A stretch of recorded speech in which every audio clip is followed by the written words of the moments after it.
Good Friday morning, everybody, and thanks so much for joining us here on KXAN Live. I'm Will DuPree, coming to you from the KXAN Live studio. Hope you're enjoying your day so far and what may be left of the rain out there. If you have forecast questions about what is in store for this weekend, if we might see some more rain, chances are we will. You can find those full details over on our website, KXAN.com, and on the KXAN News and weather apps for your smartphones, so put those on your phones if you haven't done so already. We wanted to bring you into a conversation about what's unfolding here in Central Texas and in Austin right now. As you can see, the skyline out there, it's changed a lot, and there's going to be even more changes coming because of so much development happening, not only in Austin, but really across our entire area. So this really raises questions about access to resources like water. We have a story about this that just went live on our website. You can see the headline right here. Central Texas must adapt as business expansion, water demand grows. And the reporter behind this story, Mia Abbe, is joining us now to talk more about what her reporting uncovered. So, Mia, thank you for being here. We appreciate it. Hi, thank you. Yeah, and everybody out there, Mia is one of our KXAN News interns this summer, and she's wrapping up that internship soon and will start her junior year, right, at UT Austin here very soon. Well, Mia, tell us about, we saw the headline there about water supply meeting or issues being raised about demand with businesses growing and lots of more development happening. So tell us about what inspired you to look into this very issue. Well, a couple things. Obviously, living here in Austin during the summer, you hear a lot about drought restrictions and the kind of an emphasis being put on water conservation. And also just kind of living kind of in the West Campus downtown area, you notice, like you mentioned earlier, the skyline changing. Like there's all of these new companies moving in. I think Google, TikTok, and Meta are all moving downtown. And then we have Tesla coming in a few months ago, like a little further out. And so I kind of just started to wonder, like, we obviously have all this everything like kind of moving in here, but what's happening with water? Like, what are we going to do to kind of accommodate for this extra need? So I was just interested in looking into that. Yeah, it's such a fascinating topic and really raises kind of the consequences of development for our area. One expert you talked to, though, said that, Austin shouldn't worry too much about losing access to safe drinking water. That's a really good reassurance from this particular person. But what gave him that confidence to say that in your story? Well, Austin a lot of us get our water from the Highland Lakes, and that's kind of controlled by the LCRA.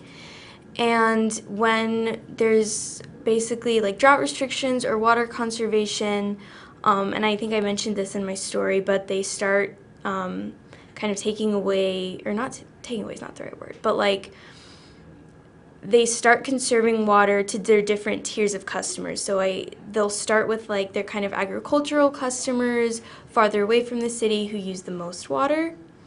So that's where you would kind of start to see that. And we here in Austin wouldn't see that as much. And then also another thing that I learned that was pretty interesting was that the city of Austin, we have a really good water conservation plan and strategy.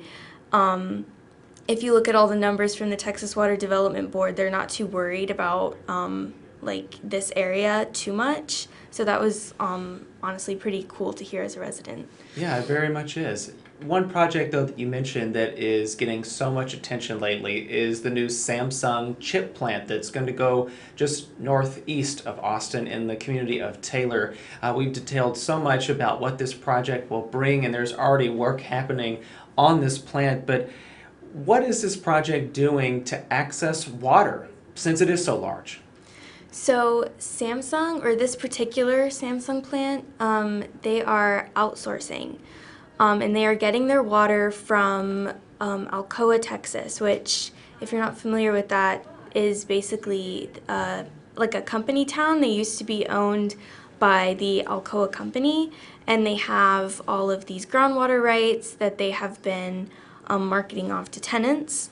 And so they struck a deal with Williamson County and Taylor, and so they will be providing water through a pipeline from Alcoa, which is about 26 miles away, to Williamson County, where Taylor is. Definitely very interesting. Was that a surprise to hear that about an outsourcing water source for this project? Yes, it was. I didn't expect to find that out, and I thought it was a really kind of interesting and creative strategy for them to use, so that was interesting to learn about. We also are looking to the future and what solutions might be in place to avoid having issues accessing water here. What do the experts that you talk to say we need to do as an area to avoid that problem in the future? They really put a big emphasis on investing more in water infrastructure, and I thought that that was pretty interesting, like looking more into reusing water, more, and I kind of talked about this in my story, but like purple pipelines where you're kind of getting more into recycling water, and that's also touched on in Austin's Water Forward plan that they have. But yes, a lot of the experts that I talked to, they said like probably the biggest thing to look for in the future is just reinvesting more into our water technology and resources. Yes, because it will be very much needed. You mentioned the Water Forward plan that the city has. Can you tell us a little about what that is exactly? So it's a plan, I think, for the next 100 years. And it basically details different like conservation and reuse strategies. So like different things that the city can do to kind of maintain and preserve our water resources here. So like a couple projects detailed in that have been kind of started. I think they've been started, and I think there was even a press conference about them earlier this summer, are the Oscar and Clara projects. I think we did a story on that, so that's pretty interesting that we can kind of already see that getting started here. Yeah, for sure, and that they're mindful of water Yes. and ways to save it too. Right.